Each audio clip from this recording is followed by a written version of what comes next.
Working on my 2005 Nissan Quest here today. We're going to be replacing this rear wheel bearing here on the passenger side.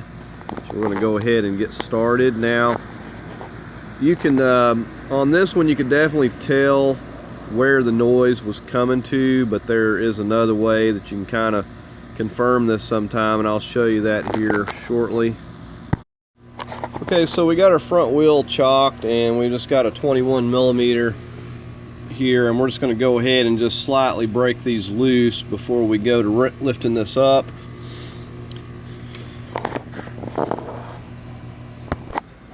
Okay, now where I'm going to be lifting this is here at the back where we've got our little hitch, and I'm just getting right under here. We got a nice flat spot that's easy to get to, that's really strong, so we're going to go ahead and lift it up at this point until we get our wheel off the ground here.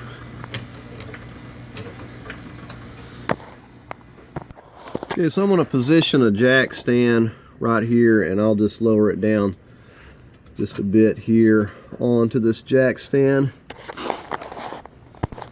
And we'll also just leave our jack into place. There's no need to remove it.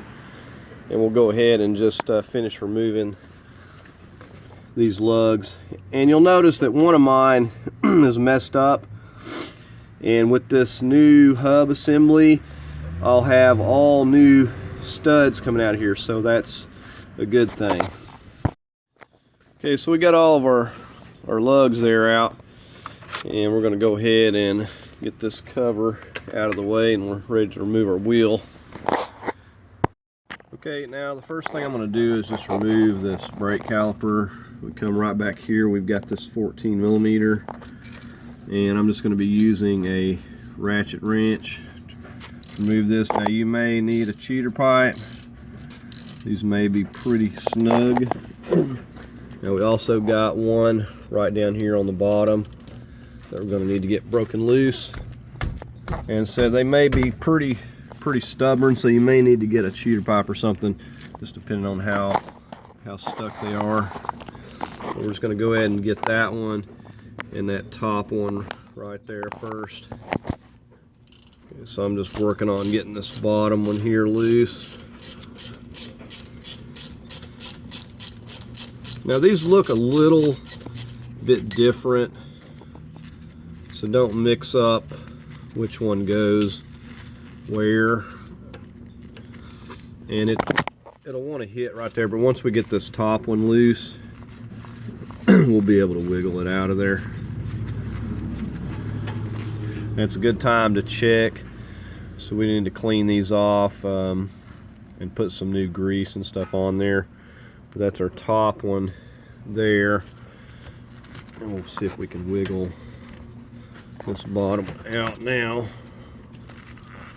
And see, this one's got a little bit of a rubber piece that goes on the bottom one, so we'll just be mindful of that. So now this is loose, and we should be able just to lift this off of here, and I'm just going to set it right up here for now, and that's fine.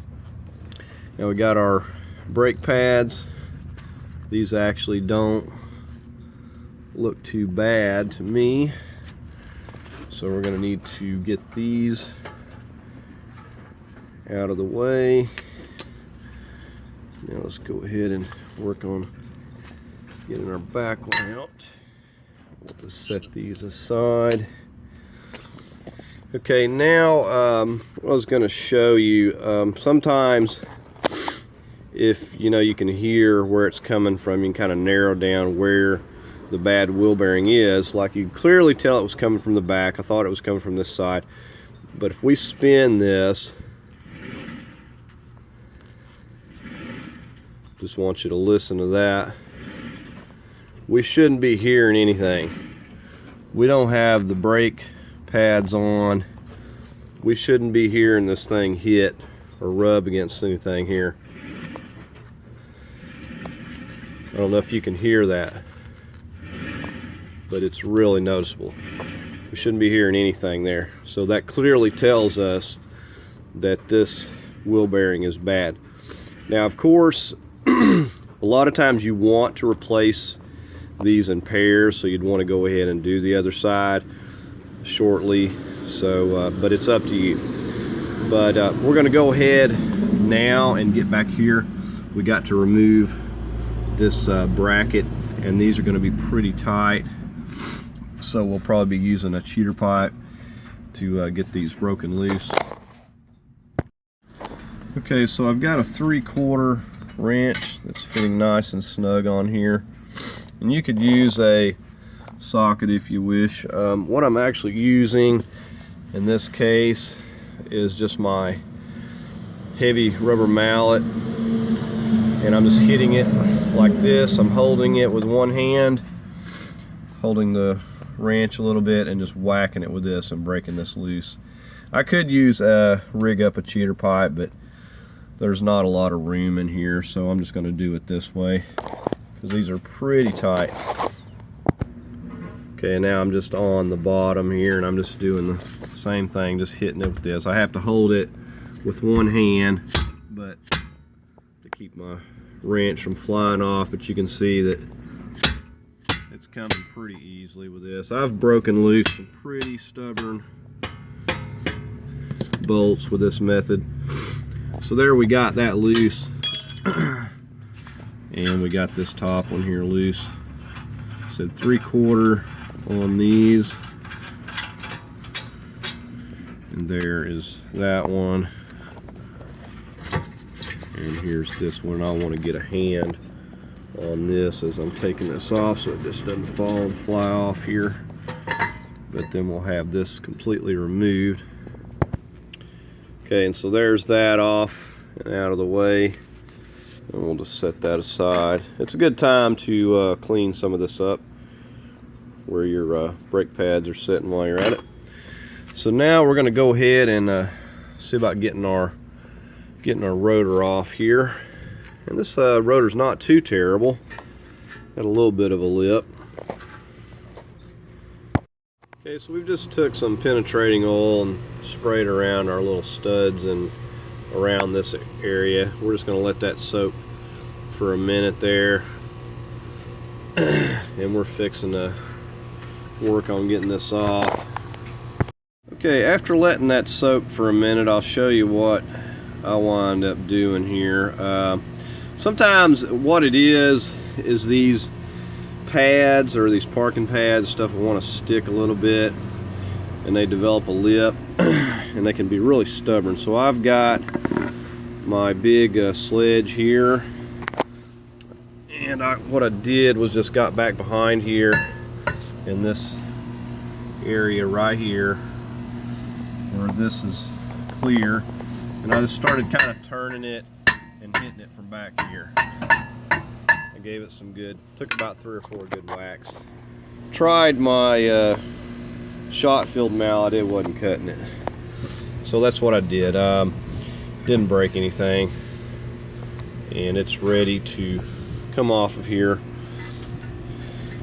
So a lot of times you'll get a lip,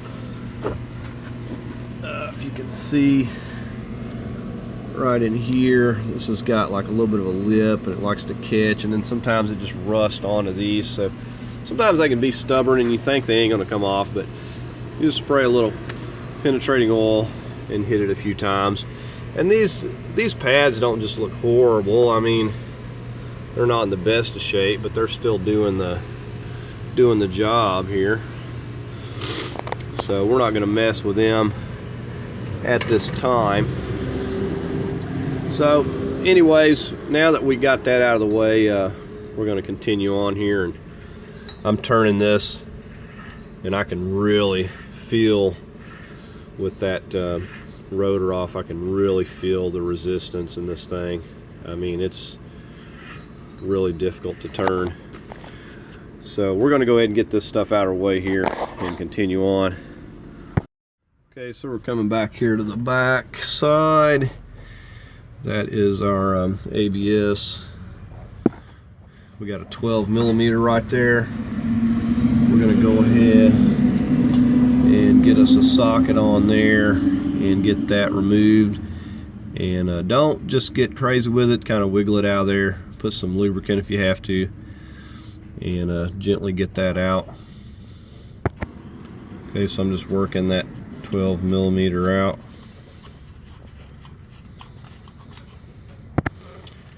Now we're just gonna wiggle this, and there we are.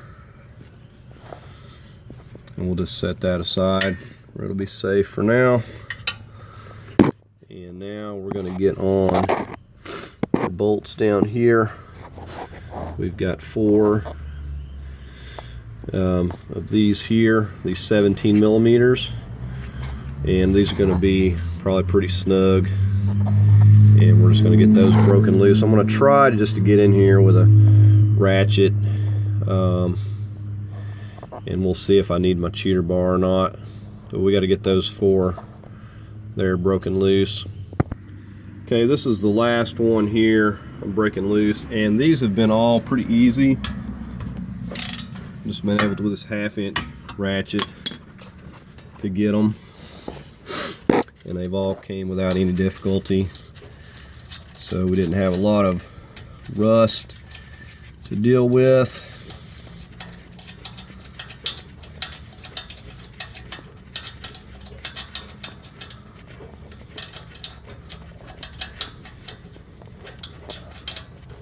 Okay, so there is the first one completely out, and we got this lower one over here, and then we'll get up here and get these last 2. See, they're coming out very easily without any difficulty, and this is all we've got left holding this in here. See, this one got a little snug on me again here. Okay. I don't suspect that this is going to just fall out, but I'm going to be mindful of it here once I remove this. Okay, so there's that, and we'll see. May have to hit it to get it to come loose here. Just give it a tap. There we go. See, that's all there is to that. You can see where our ABS come in, and the 4 bolts coming through the back there. And this was the stud that's all messed up, and I couldn't get a lug on there, so that'll be good that I can finally get a lug on there. And here's what it looks like off, but completely shot.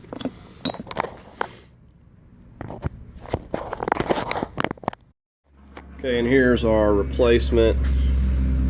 Just doing a comparison. This is brand I've used. They offer a 10-year warranty on these, and I'll leave a link to where I got it from, but just doing a quick comparison here. And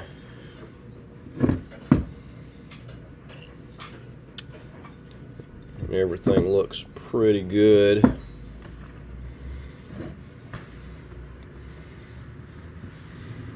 And this one definitely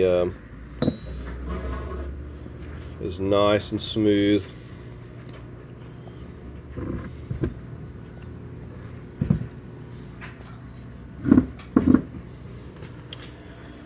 So anyways, we'll go ahead and just get the new one back over to the van now. Okay, so I'm just getting ready to set this back on here. Now, I don't know that it makes any difference, but I would note that the way when I took the other bearing off, that this little piece here in the casting was pointed up. Bottom side's not like that. So I'm just going to set it just back the way it was. So just like that, with that pointed up. And then I'll get my other hand and we'll start working those bolts in from the back side there. I'm also going to be putting some some Loctite on these, so you know, at least like some medium strength or something, Loctite. So we'll go ahead and get started on that now. Okay, so I've got one, it's just hand tightened in there loosely, and I'm just going back in here to get the other ones, and you can notice I got the Loctite on here, and we're just going to loosely put these in.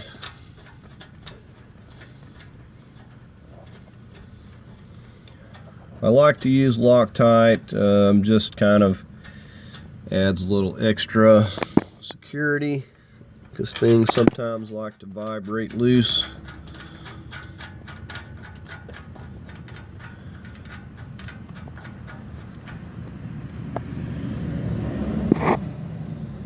And here's our last one.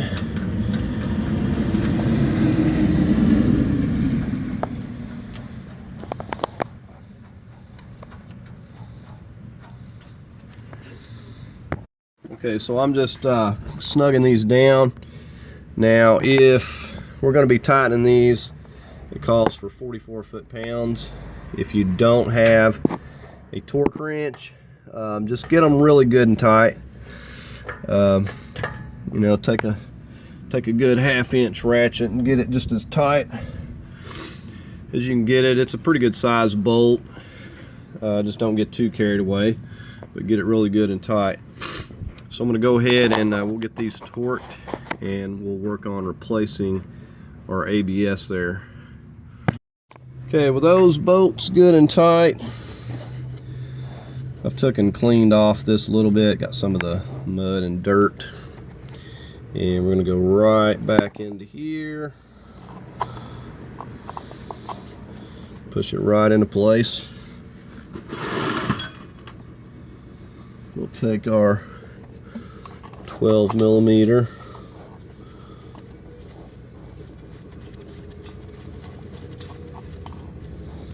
and we'll go ahead and snug that right there down, and we'll be finished up with this back here. Okay, so this feels really nice. So now we're ready to go ahead and slip our hub back on. If these moved any on you, you can just kind of push them back into place a little bit. I seen they try to move slightly. I just pushed them around when I was knocking that rotor off. So we're ready to go ahead and set this back up here.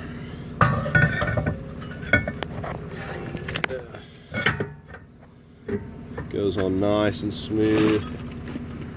I took that plug out. I was looking around in there, so I'm going to put that back.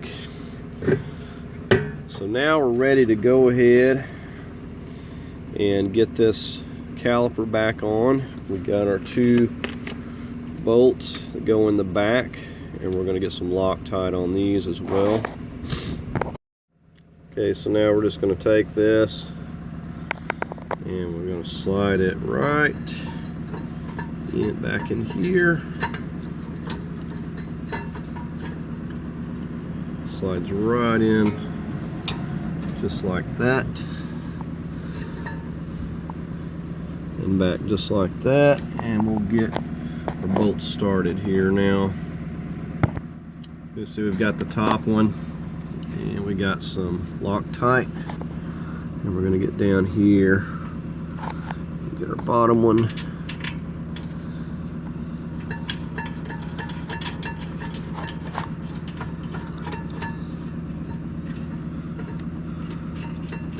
Nothing to it.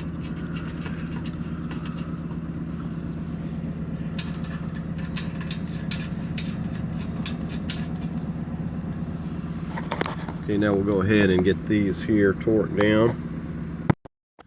Okay, so I've just tightened these to 62 foot-pounds, and now we're going to work on getting our brakes and our caliper back on here. Now this one with the little tattletale goes in the back, and we just slip it down into there, And we should be able to just slide it right back into place here. And let's try it from the top. So there is that one. So it just slips right in there, nothing to it. And the front one is the same way. I think it's easier to actually get the top started. And we just slide that right back in there. So that's all there is to that. Just slide those in there. Now we're going to go ahead and get our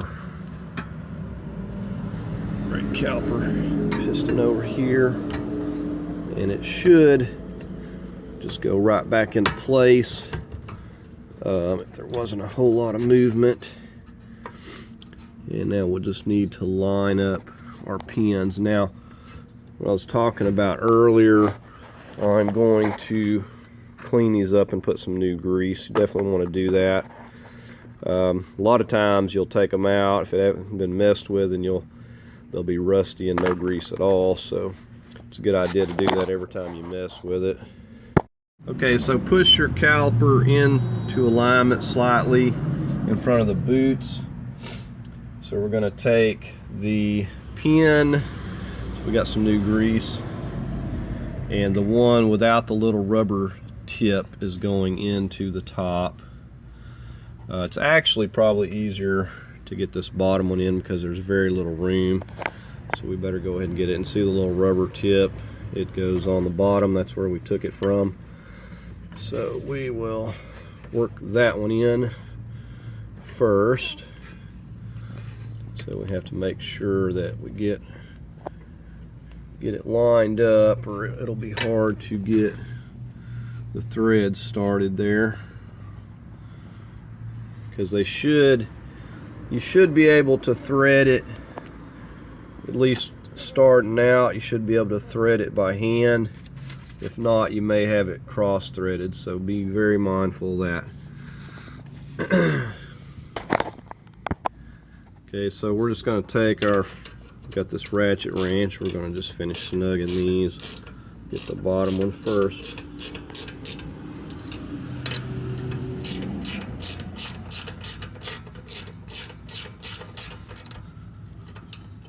Alright, now we're just going to go ahead and get our torque wrench. We'll torque these down to 20 foot-pounds. Will be plenty. And I almost forgot, put you a little dab of medium Loctite on your threads before you put those caliper pins in there, just as an extra precaution. Okay, so now we're all finished up here. We're ready to go ahead and get our wheel back on and get our lugs torqued back down. Okay, so we just got to get our cover on here, and we'll just make sure our slot where our valve stem goes in the proper location. And now we're going to go ahead and just get our lugs. Now I will have to get another lug. You can get them pretty much at any parts store. They will have these. So I will have to pick up another one. They're usually only like $3 or $4 or so. So we'll go ahead and get these snugged down now. Okay, so we're going to go ahead and get our jack stand and jack out from under here now. Okay, so with the van lowered, went ahead and torqued those to 100 foot-pounds, and we're ready to go ahead and test this thing out. And that's going to conclude the video. Like I said, a very simple project. It's not very difficult at all replacing that. But said, hopefully you found the video helpful. If you did, be sure to give it a like. As always, I invite you to subscribe, and I thank you for watching.